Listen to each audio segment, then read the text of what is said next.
Ben ritrovati dalla redazione. Fermato un passeur slovacco appena entrato dalla Slovenia lo scorso 11 settembre. I carabinieri della sezione operativa del nucleo operativo radiomobile di Trieste di via Ermet hanno tratto in arresto un cittadino slovacco per favoreggiamento dell'immigrazione clandestina.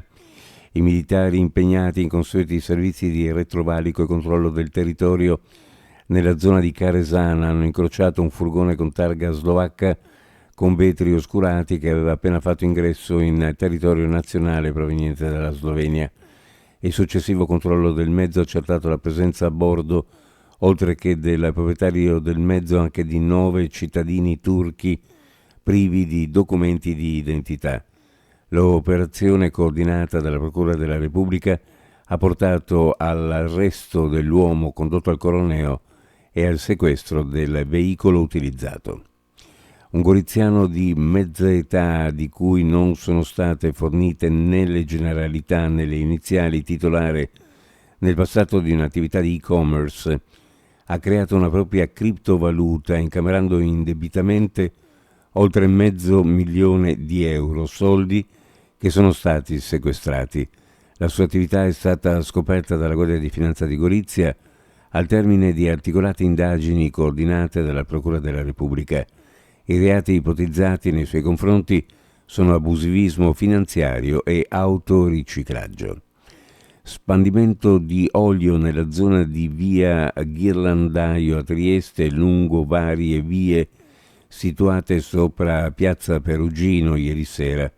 La polizia locale è intervenuta intorno alle 20:15 per bloccare il traffico veicolare nella zona interessata, così da evitare incidenti, in particolare per i ciclomotori e le moto.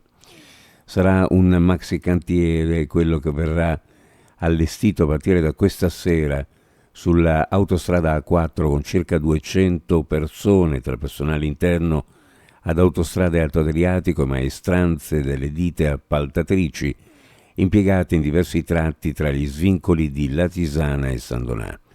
L'attività principale sarà l'abbattimento del primo dei 10 cavalcavia nel tratto San Donà-Portogruaro per la costruzione della terza corsia della A4.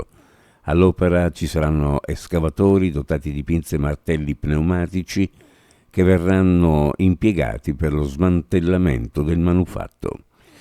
Uno sguardo alle previsioni meteorologiche per la giornata: cielo sereno poco nuvoloso sulla zona montana, possibile cielo variabile al mattino, specie nel Tarvisiano e sulle prealpi Carniche. Sulla costa al mattino bolla moderata, specie a Trieste, in calo nel pomeriggio. Temperature minime in pianura fra 13 e 16 e le massime fra 24 e 26 gradi, sulla costa minime fra 17 e 19, le massime fra 22 e 25 gradi centigradi.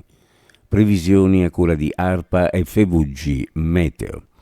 Ed è tutto per il momento con l'informazione, grazie per averci seguito, a più tardi.